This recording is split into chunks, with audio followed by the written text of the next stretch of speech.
18व्या लोकसभेसाठी 32 रायगड रत्नागिरी लोकसभा मतदारसंघातून महायुतीचा उमेदवार म्हणून प्रचंड मताधिक्याने आपण सारांनी मला निवडून दिलं। याप्रती केवळ आभार नव्हेच तर आपल्या महाडकरांचे ऋण व्यक्त करण्यासाठी आज या ठिकाणी मी आलो।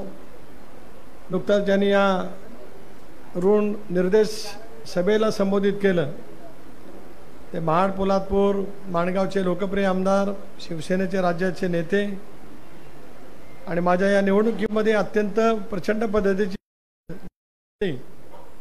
ते आमचे निकटचे सहकारी भरत शेठ गोगावले, डॉक्टर दाभोळकर साहेब, डॉक्टर जाधव, डॉक्टर बावस्कर साहेब, डॉक्टर सुर्वे, आमचे बिपिनदादा मामुणकर, सुभाषजी निकम, आमचे भागवतजी, जयवंतजी दळवी, व्यासपीठात उपस्थित असलेले विजयजी सावंत, काका वैष्णव, निलेश भाडिक, आमचे चंद्रकांत बुवा जाधव, अपेक्षिताई कार्यकर, या तालुक्यामध्ये तालुका प्रमुख या नेत्यांनी ज्यांनी अतिशय हिरिरीने काम केलं ते भाडिकजी, सर्वच खांबेजी, हाटेजी, शहरातील शिवसेनेचे प्रमुख नितीन पावले, भारतीय जनता पक्षाचे प्रमुख, सर्वच महायुतीचे वेगवेगळ्या स्तरावरती काम करणारे माझे ज्येष्ठ श्रेष्ठ सहकारी, पत्रकार मित्र, वाहिन्यांचे प्रतिनिधी आणि उत्साहाच्या वातावरणामध्ये जमलेल्या माझ्या तमाम महाडकर नागरिक बंधू भगिनी आणि सहकारी मित्रांनो,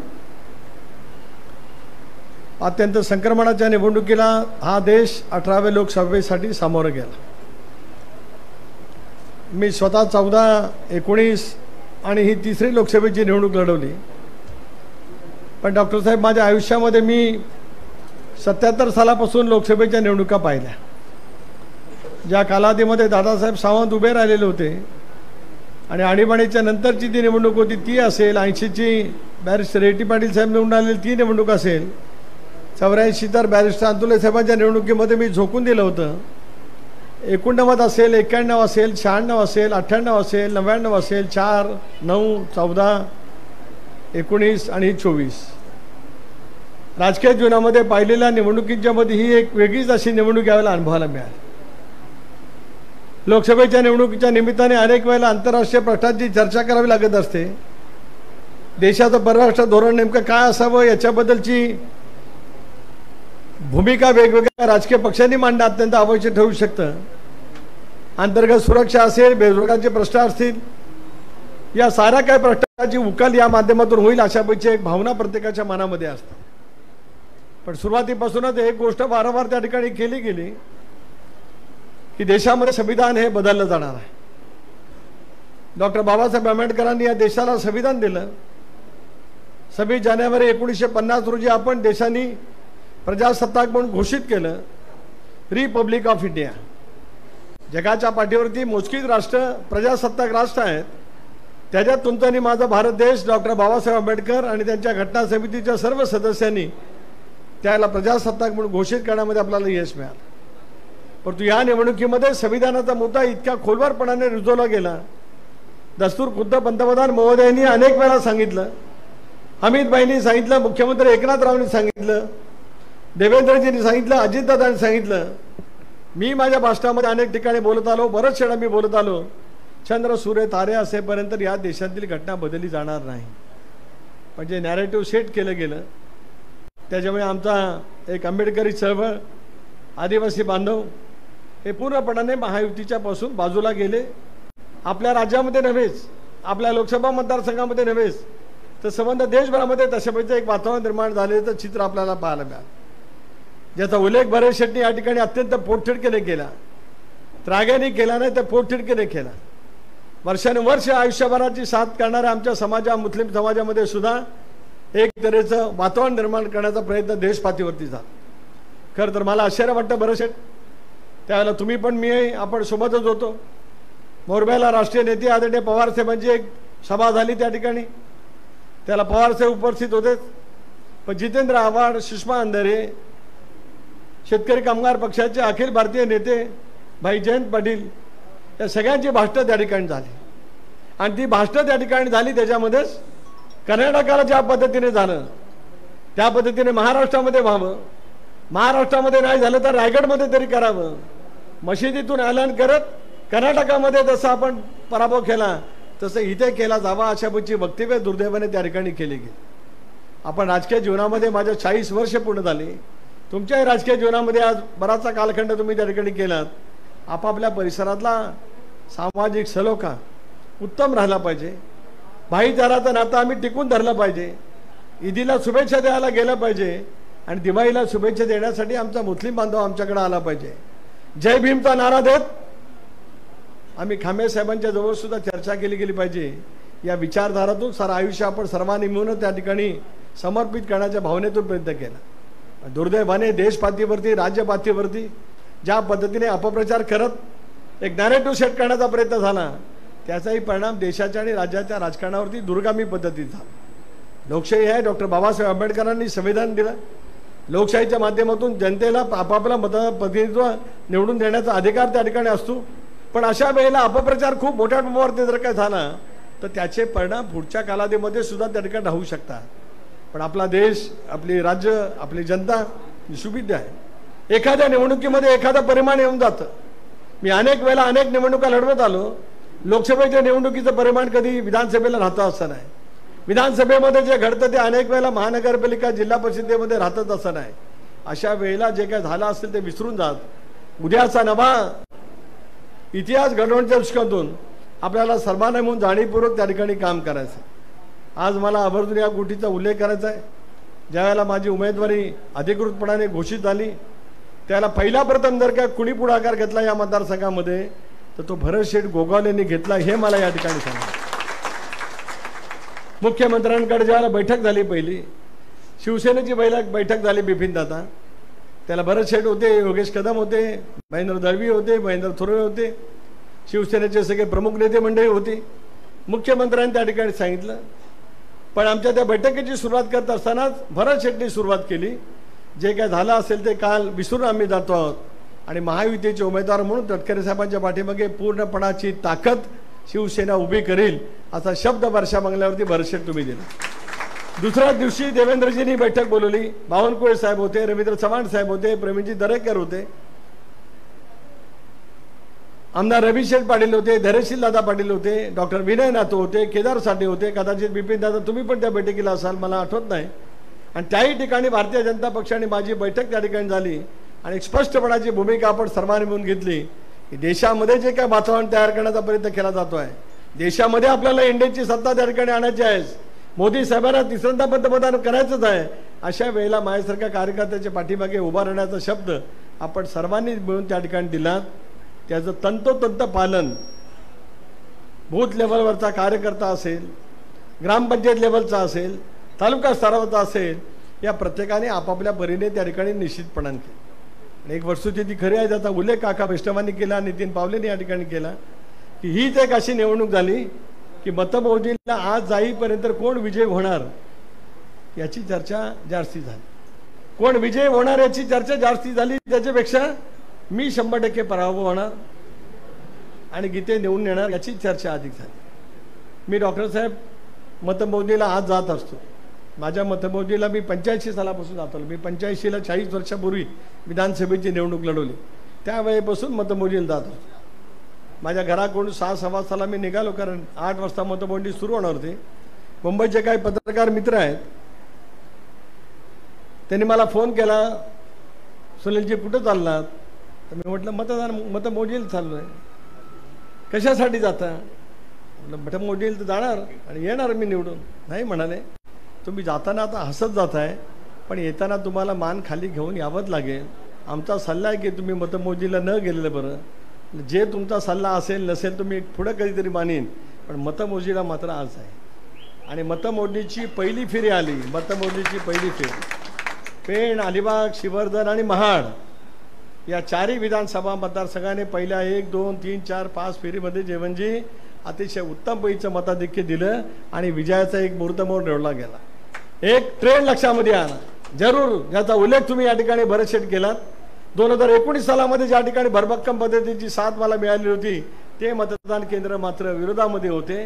ज्या ठिकाणी मिळाली नव्हती ते मात्र भक्कमपणे साथ राहिले. आणि काही मतदान केंद्र अशी होती की आयुष्यभर मी त्या ठिकाणी काम केलं असल्यामुळे त्यांनी सुद्धा भरभरून मतदान या ठिकाणी केलं. आणि त्याच्यातून 80,000च्या आसपास 82,500 जिथे पडणार असा दावा केला तिथे 82,500. मला काय गीते साहेबांच्यावरती टीका करायची नाही, पण 19 सालामध्ये ज्यावेळेला मी 10-12 हजाराच्या मताधिक्याने 16व्या राऊंडच्या नंतर पुढे गेलो, त्याला खाली बोलून हस्तांदोलन करून गीते साहेब निघून गेले. यावेळेला 50,000चं मताधिक्य झालं तरी गीते साहेब बसले. त्यांच्या आत्मविश्वासाचा मला अभिमान आहे, कारण राज्यामध्ये अनेक ठिकाणी 50, 55, 60,000चं मताधिक्य घेतलेले उमेदवार हे 16व्या 17व्या फेरीच्या नंतर हळूहळू मागेत आले आणि निवडणुकीचे निकाल फिरले. असं कदाचित त्यांनाही वाटलं असेल. ते वाटणं काय चूक असं मी बिलकुल त्या ठिकाणी मानत नाही, पण मला बरेचसे पक्की खात्री होती, कारण माझ्याकडे सगळं डोक्यात आहे, हातावर कागदावरती काही नाही. अलिबागमध्ये शेवटच्या फेरीत कुठली गावं येतात? मुरुड तालुका माझा, रोहा तालुका. पेण विधानसभा मतदार शेवटचं कुठलं येतं? तर नागोठणा आणि मी माझं मतदान असलेला सुतारवाडीचा भाग. शिवधन मतदारसंघामध्ये कुठलं येतं? महाडमध्ये शेवटचा कुठला भाग येतो? या सगळ्याची पूर्णपणाची माहिती असल्यामुळे मी म्हटलं लीड कमी होणार नाहीच, पण लीड त्याच्यामध्ये 100% वाढेल. आणि तसंच 82,500च्या मताधिक्यावर आपण पोहोचलो आणि आपल्या सर्वांच्या कष्टातून आपल्याला त्या ठिकाणी यश मिळालं. खरं आहे की आपल्या सर्वांच्या मनामध्ये खंत आहे, कारण असा एक दिवस नाही गेला अर्ज भरल्यापासून ते मतदान होईपर्यंत आणि मतदान झाल्यापासून मतमोजणी होईपर्यंत मी भरत शेठला फोन करून विचारलं नाही. ते मला विचारायचे, तुम्ही मला सारखं सारखं का विचारता? मी एवढा काम करतोय. मी त्यांना सांगितलं, तुमच्याही निवडणुकीमध्ये जेवढा तुम्ही फिरला नसाल तेवढं महायुतीच्या सर्व कार्यकर्त्यांना कामाला लावत तुम्ही प्रचंड पैकी मेहनत घेतली, पण तरी पण मी तुम्हाला विचारतो. आदल्या दिवशी फोन झाला, तुमचाही होतच आदनामधनं. प्रत्येकाच्या आपल्या मनामध्ये एक विश्वास होता का अदृश्य शक्ती असेल, वावटळ असेल, जे काय असेल ते असेल, ती एकदाच येते, परत परत नाही. आता येईल शक्ती, ती आपली शक्ती येईल आणि 50,000चा मताधिक्य घेऊन आपल्याला त्या मतदारसंघातून निवडून आणायचं आहे. ती शक्ती घेऊनच आपल्याला त्या ठिकाणी काम करायचं. ते करत असताना नवीन नवीन योजना आणि अनेक काही बाबी असतील ते आपण करण्याचा प्रयत्न करू, ज्याचा उल्लेख अतिशय संविधानाच्या बाबतीमध्ये या ठिकाणी आमदारांनी केला. त्यामुळे काका तुम्ही जरी काय बोललात, नितीन पावले जरी काय बोलले, तरी त्यांनाही वाटणं दुःख साहजिकच आहे, मलाही दुःख वाटणं साहजिकच आहे की शहरामध्ये आमच्याकडनं असं काय प्रमाद घडला की महाडच्या शहरामध्ये आम्हाला या पद्धतीची शिक्षा भोगायला लागली.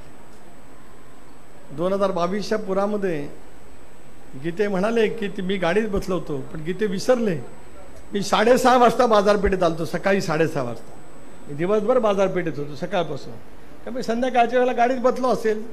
ज्यांच्या अंगावर चिखलसुद्धा ना उडाल ते आले, वरती गेले आणि परत निघून गेले.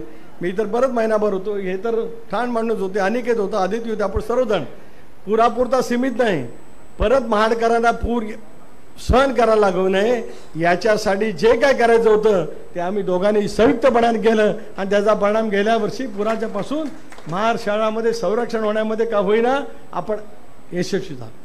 पण तेवढ्यापुरती समाधान आहे जेवणची. त्यांनी सांगितल्याप्रमाणे गॅबरेट वॉल असेल, अन्य काही त्या ठिकाणी सुविधा करायच्या असतील, शहरातल्या पिण्याच्या पाण्याची योजना असेल, पायाभूत सुविधा निर्माण करत असताना भुयारी गटरचं काय काम असेल किंवा मग अंतर्गत रस्त्याची काही कामं असतील, ती त्यांनी त्यांच्या पद्धतीने निश्चितपणाने करण्याचा प्रयत्न केलेला आहे. परंतु काही वेळेला काही गोष्टी घडत असतात, त्याचं एकदा आत्मपरीक्षण आत्मचिंतन करून पुन्हा एकदा जोमाने आपल्याला शहरामध्ये सुद्धा भरशेट काम करायचं आहे. भले जरी यावेळेला आपण 1000च्या मताधिक्याने कमी असलो तरी कुठल्याही पद्धतीची कसर न करता ज्या योजना तुम्ही या ठिकाणी बोललात त्या योजना आणि आणखीन काय योजना, समजा आयटीआयची इमारत असेल किंवा आणखीन काय असेल, ते सर्वांनी तुम्ही सांगा. अजितदादांच्याकडनं त्याला लागणार निधी मिळवून देण्याचं काम मी त्या ठिकाणी करण्याचा शब्द त्या कार्यक्रमाच्या निमित्ताने या ठिकाणी देऊ इच्छितो. ठीक आहे, अनेक वेळेला अनेक गोष्टी सहजगत्या घडत असतात, इतरही काही ना घडत असतात. काहींना असं वाटत असेल की त्यांच्यामुळेच असं काय झालं. आता समज सुद्धा काहींचा असा होऊ शकतो, तर तसं नाही.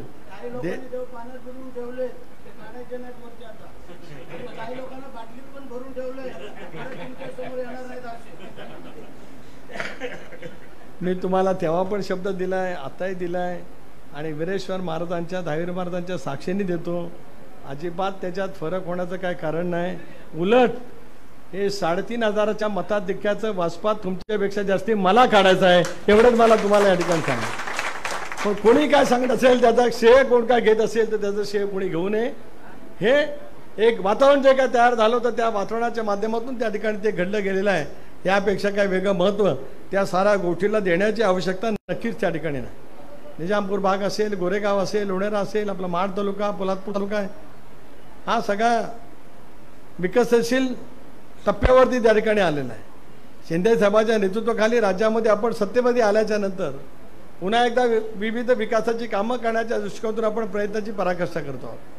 पोलादपूरच्या सभेमध्ये आपण आमदार साहेब शब्द दिला होता की पोलादपूरला कारखानदारी आपण आणणार आहोत, रोजगाराची वेगवेगळी साधनं निर्माण करणार आहोत, संबंध पश्चिम घाटावरती पडणारं पाणी जे अरबी समुद्राला जाऊन मिळतं ते अडवण्याच्या दृष्टिकोनातून आपल्याला प्रयत्नाची पराकाष्ठा करायची आहे. मी आज आपल्यालाही आश्वस्त करतो, कारण तुम्ही शिवसेनेचे नेते आहात, एकदा तुम्ही मी दादांच्याकडे बसू, देवेंद्रजींच्याकडे बसू, या संबंध पश्चिम घाटातलं पाणी जे काय समुद्राला जाऊन मिळतं आहे ते अडवण्याच्यासाठी एक प्रस्ताव राज्य सरकारकडनं तयार करून घेऊ. 50% राज्य सरकारचे आणि 50% भारत सरकारचे आणून देण्याचं काम सुनील तटकरे करेल, हा शब्द सुद्धा या ठिकाणी आम्ही देतो. मी 5 वर्ष अनुभवलं, मी त्याला विरोधी पक्षाच्या बाकावर होतो. तुम्ही पण अनेक वेळेला अनुभवलं की विरोधी पक्षाच्या बाकावर असताना कशी परिस्थिती होती. यावेळेला आता मी मोदी साहेबांच्या समवेत सत्तारूढ पक्षाच्या बाकावरती आहे. ते मंत्री असं नसो, आपली बुद्धिमत्ता लोकांच्यासाठी काम करायच्या योजना या साऱ्या काही गोष्टीचं ज्ञान त्या ठिकाणी असल्यामुळे सर्वंकष पैसा योजना आणण्याच्या दृष्टीकोनातून आपण वचनबद्ध त्या ठिकाणी आहोत. रेल्वेच्या भ्रष्टाच्या बाबतीमध्ये सुद्धा आपण बैठक घेऊ. महाडकरांना सुद्धा असं वाटतं की इथून रेल्वेचा एखादं इथं यावं. तुम्ही प्रयत्न त्या ठिकाणी केलात आणि त्याच्यावरती दासगा खाडीवरचा पूल त्या ठिकाणी तुम्ही मंजूर करून घेतलात. रेल्वेच्या बाबतीमध्ये सुद्धा आपण त्या ठिकाणी बोललो की रेल्वेच्या भरावाच्यामुळे पूरग्रस्त परिस्थिती निर्माण होते. यावर्षी सुद्धा आता आचारसंहितेनंतर मी बैठकच सुरू केली असती, पण निरंजन डावकरांची आचारसंहिता आता सुरू असल्यामुळे मी निरंजनचं नाव काय घेतलं, मी पदवीधर आचारसंहिता म्हणायला होतं. कारण मला विश्वास आहे की निरंजनला आपण 1000% निवडून आणणारच, म्हणून मी निरंजनची आचारसंहिता त्या ठिकाणी म्हणालो. तर ती असल्यामुळे काय बैठका त्या ठिकाणी घेता आला नाही. मुंबई गोवा रस्ता असेल, इतर काय प्रश्न असतील, हे सगळे प्रश्नाची उकल करण्याच्या दृष्टीकोनातून आपल्याला पुढच्या कालावधीमध्ये अधिक शीघ्र गतीने त्या ठिकाणी काम करायचं. मी आलो ऋण व्यक्त करायला, आभार मानायला. मगाशी नितीनजी किंवा सर्व सहकारी बोलले, बिपिन दादा बोलले की हा पहिलाच प्रयोग आहे की निवडून आलेला खासदार आभार मानण्यासाठी येतो. माझ्या जीवनात एवढंच आहे, बाकी काही नाही.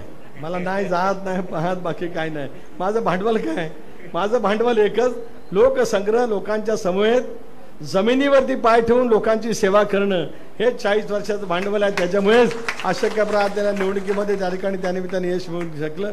तुम्ही सगळ्यांनी मेहनत घेतली. प्रत्येक जिल्हा परिषद मतदारसंघामध्ये बैठका झाल्या, पोलादपूरला झाल्या, शहरामध्ये झाली, पोलादपूरच्या दोन्ही मतदारसंघात, या तालुक्यातल्या सगळ्या मतदारसंघात बैठका झाल्या. निजामपूरला घेतली, लोणेराला घेतली, गोरेगावला घेतली. म्हणजे आदितीच्या मतदारसंघात कुठलाही जिल्हा परिषद मतदार 1-2-4 सोडले तर माझी बैठक न झाली. पण भरत शेठच्या आग्रहाखातर त्या सगळ्या सभा इतक्या त्यांनी उत्तम पद्धतीने केल्या. त्याच्यातून एक प्रचाराची दिशा कार्यकर्त्यांच्यापर्यंत पोहोचवण्याच्या दृष्टीकोनातून आपण निश्चितपणाने त्या ठिकाणी यशस्वी होऊ शकलो. काल काय झालं त्याच्यापेक्षा उद्याचा उषक काल आपल्या सर्वांच्या दृष्टिकोनातून महत्त्वाचा आहे. एक गोष्टीचा निर्धार आम्ही दिल्लीमध्ये केला. 2 दिवस दिल्लीमध्येच होतो. त्याला मुख्यमंत्री शिंदे साहेब होते, देवेंद्रजी होते, अजितदादा होते, मी होतो, भुजबळ साहेब होतो. बरेचसे एक निर्णय आम्ही घेतला. महाराष्ट्राच्या निकालाचा सुद्धा आम्ही पूर्णपणे अनालिसिस केलं.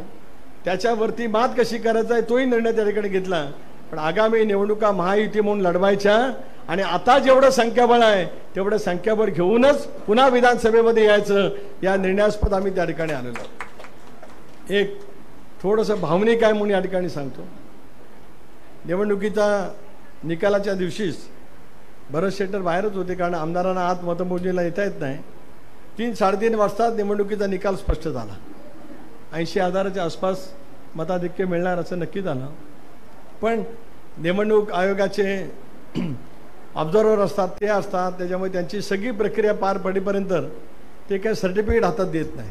म्हणून सर्टिफिकेट घ्यायच्या वेळेला मी त्यांना सांगितलं निवडणूक निर्णय अधिकाऱ्यांना की तुम्ही घोषित करा, पण मी सर्टिफिकेट हे सगळे माझे आमदार ज्यांच्यामुळे मी खासदार आहे ते आल्याशिवाय मी काय घेणार नाही. मग तुम्ही असती रविशा तोपर्यंत आय वेटेड फॉर देम आज देम मी थांबलो. मी त्याला सांगितलं की भरत शेठ येतील, रवी शेठ येतील, धैर्यशील दादा येतील, महेंद्र शेठ दळवी येतील, अनेक येतील स्वाभाविकपणाने, आमचे काही पदाधिकारी आत येतील आणि त्यांच्या उपस्थितीतच जे काय अधिकृत सर्टिफिकेट द्यायचं असतं ते दिलं जाईल. त्याच वेळेला मला अजितदादांचा फोन आला. मी दादांना म्हटलं, दादा माझ्या विजयाचा आनंद मी घेऊ शकत नाही. त्यांनी सांगितलं, सुनील त्याच्यावरती आपण नंतर चर्चा करू, तुझा पहिला मी अभिनंदन करतो, पक्षाची आबरू राखलीस, पण फार मोठ्या मताधिक्याने तू निवडून आलास. पण मी तुला फोन याच्यासाठी केला की आता दिल्लीवरनं मला निरोप आला आहे की उद्या NDAची बैठक पंतप्रधानांच्या निवासस्थानी आहे. तुला उद्या कुठल्याही परिस्थितीमध्ये दिल्लीला NDAच्या बैठकीला पंतप्रधानांच्या निवासस्थानाकडे जावंच लागेल. मी त्यांना सांगितलं मी दिल्लीला जाईन, पण तुम्हाला भेटल्याशिवाय जाणार नाही. रात्री 12-1 वाजता घरी आलो असेल, सकाळी 6ला उठलो, पुन्हा तिकडे गेलो, त्यांना भेटलो आणि दिल्लीत गेलो. भरत शेठ, मोठी माणसं अशी मोठी होत नाही. पंतप्रधान महोदयांच्या निवासस्थानामध्ये जी इथं बैठक होणार होती त्याच्या बाहेरच्या बाजूला अमित शाह साहेब होते, नड्डा साहेब होते, ते सगळ्यांचं स्वागत करत होते. चंद्राबाबू आले, नितीश कुमारजी आले, मी प्रफुल्ल पटेल, शिंदे साहेब आले, मुख्यमंत्री महोदय असे सगळेजण आले आणि मग बैठक त्या ठिकाणी सुरू झाली. मला या गोष्टीचा अभिमान वाटतो आहे. 21 जण बैठकीमध्ये होतो भरत शेठ. त्या 21 जणात तुमच्या सर्वांच्या आशीर्वादाने त्या रायगडच्या भूमीतला मावळा त्या 21 देशातल्या नेत्यांच्या बरोबर बसू शकला, हे तुमच्या सर्वांचं कर्तव्यकारी त्या ठिकाणी. मला तुमचे ऋण याच्यासाठीच मानायचे आहे. देशाच्या सरकार बनवण्याच्या प्रक्रियेमध्ये देशातले जे काय मोजके 21 जण होते त्याच्यामध्ये तुमच्या सर्वांच्यामुळे मला भेटण्याची संधी मिळाली. एवढंच नव्हे तर निर्णय आम्ही घेतला की 2-3 दिवसामध्ये सगळ्या खासदारांची बैठक बोलवायची, NDAच्या, राज्यसभेच्या, लोकसभेच्या, राष्ट्रपती महोदयांची वेळ मागायची आणि आपण सरकार स्थापन करण्याचा दावा करायचा. बैठक संपली आणि फोटो सेशन झालं. फोटो संपले आणि मी आणि प्रफुल्लभाई पंतप्रधान महोदयांचं गुच्छ देऊन स्वागत करण्यासाठी गुच्छ दिला. असा त्यांनी घेतला आणि तो घेतल्याच्या नंतर माझा हात असा धरला, असा, आप चुन के आए हो, आपका अभिनंदन. देशाच्या पंतप्रधानांना कोण कसा निवडून आलाय ते बोलतात आणि सोडलाच नाही हात. मी तुम्हाला फोटो पाठवेन. पुढे त्यांनी काय विचारावं, आपकी बेटी कैसी है, बेटी का कैसा चल रहा है. अरे आदिती हिते, पंतप्रधान तिथे, त्यांना एक माहिती की काम करते. माझ्या अंगावरती रोमांच एवढे उभे राहिले. मी सांगतोय की निवडणुकीचं प्रमाणपत्र घेतल्याचा आनंद जेवढा झाला नसेल त्याच्यापेक्षा जास्त आनंद त्या ठिकाणी झाला. माझ्या विजयामध्ये ज्यांचा सुद्धा हातभार आहे ते आपले पालकमंत्री या ठिकाणी आले. आता मी खासदार म्हणून तुमचं स्वागत या ठिकाणी करतो. त्यानंतर आम्ही बाहेर संपलो आणि बाहेर चहा पाण्याची व्यवस्था होती.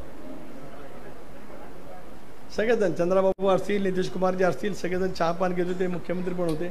नाही तिथे बसा, अरे मैं यहाँ बैठूंगा, आप बैठिए. दुसरा अतिशय भाविक आणि तिथनाच भावनिक आहे. प्रत्येक जण चहा डॉक्टर साहेब घेत होता. मी उभा होतो कारण मी थोडा असं संकोची असतो नेहमी. पंतप्रधानांनी हाक मारली, सुनीलजी काहीतरी घ्या तिथं जाऊन. मराठीत बोलले, शपथ सांगतो, वीरेश्वराची शपथ घेऊन सांगतो, काहीतरी घ्या. देशाचे पंतप्रधान नाव हाक मारून काहीतरी घ्या म्हणतात. आता 5 वर्ष भरत शेठ कसल्या गोष्टीची कमतरता राहणार नाही हे मला सांगायचं. आपण योगदान याच्या मुख्यमंत्र्यांच्या नेतृत्वाखाली आणि भारत सरकारकडनं करून काम कसं असू शकतं ते दाखवण्याची किंमत आपण पुढच्या कालावधीमध्ये करूया. पण आज आपल्या सर्वांच्या मनामध्ये जरी उत्साह आहेच, सगळेजण मोठ्या संख्येने आपण आलेला आहातच, पण तरी सुद्धा एक मनामधले एक रुखरुख आहे की यावेळेला आपल्याला मताधिक्य देता आलं नाही. ही तुमची कोणाची चूक नाही. तुम्ही प्रचंड पद्धतीचं मेहनत घेतली. एक वातावरण जे काय जे निर्माण केलं गेलं होतं त्या वातावरणाचा तो फायदा, तो फरक त्या ठिकाणी निश्चितपणे होता. मी पेणकरांना जेवढं मानतो, अलिबागकरांना जेवढं मानतो, शिवधनकरांना जेवढं मानतो, तेवढंच महाडकरांच्या प्रती सुद्धा माझ्याबद्दल तेवढाच आहे. बिलकुल काय शंका आणत काही कारण नाही. आणि भरत शेठ, आपण काम करू. थोडं माझ्या कालांनी घ्या, थोडं तुम्ही ऐकता, माझं नेहमीच ऐकता असं नाही, पण बरेच वेळेला ऐकता. मी कोणाला सल्ला द्यायचो त्यांनी माझा सल्ला कधी ऐकलाच नाही, त्यामुळे काय कोणाचं झालं त्याच्या मी भानगडीत पडणार नाही. पण तुम्हाला मात्र वेळोवेळी काही ना काहीतरी कानात गोष्टी सांगेन, कारण या सगळ्या निवडणुकींच्या मध्ये निवडणूक कशी खेचून आणायची हे गेल्या अनेक वर्षामध्ये शिकलेलं असल्यामुळे, कारण आता आम्हाला तुम्ही विजय होणार आहात, मी सल्ला तुम्हाला काहीसाठी देणार आहे, तुमच्या विजयासाठी न देणार. अशा पद्धतीने विजय करायचा की मग 29ला उभं राहण्यासाठी कोण धाडस करणार नाही, असा आपल्याला विजय करायचा. म्हणून जरा माझं ऐका, बाकी काही नाही. टॉवेल आहेच हल्ली, तुमच्यामुळे मी पण घ्यायला लागलो बघा. त्याच्यामुळे जे काय मळब आला असेल, जे काही मनामध्ये नैराश्य आला असेल, बिलकुल नैराश्य असं काही कारण नाही. मी खुशच आहे. त्याच्याच वातावरणामध्ये इथले जे काय प्रश्न असतील, रेल्वे असतील, नॅशनल हायवे असेल, इतर काय असतील, पालकमंत्री तर आज या ठिकाणी आता आलेलेच आहेत. कुठल्याही गोष्टीची कमतरता उणीव राहणार नाही. एक शेवटचा प्रयत्न करूया की जो घटक आपल्यापासून दूर गेला त्यांना पुन्हा एकदा सोबत आणण्याचा एक प्रयत्न करू. आपण आपल्या पद्धतीने करू, सांगण्याचा प्रयत्न करू, समजवण्याचा प्रयत्न करू. आले तर ठीक, नाही आले तर आपण आपल्या पद्धतीने जाऊ, तो भाग वेगळा. पण एकदा एक बार करेंगे. कुठे गेले आहे सगळे आहे, एक वेळ करू, आपण करूया. समज गैरसमज काही कारणांच्यामुळे होतात, संविधानही राहिलंय बघा. सेंट्रल हॉलमध्ये पंतप्रधान आले आणि वरती व्यासपीठावरती जाण्याच्या ऐवजी पहिले गेले आणि तिथं संविधान ठेवलं होतं, ते डोक्याला लावलं आणि संविधानाला नतमस्तक होऊन त्यांनी नमस्कार केला.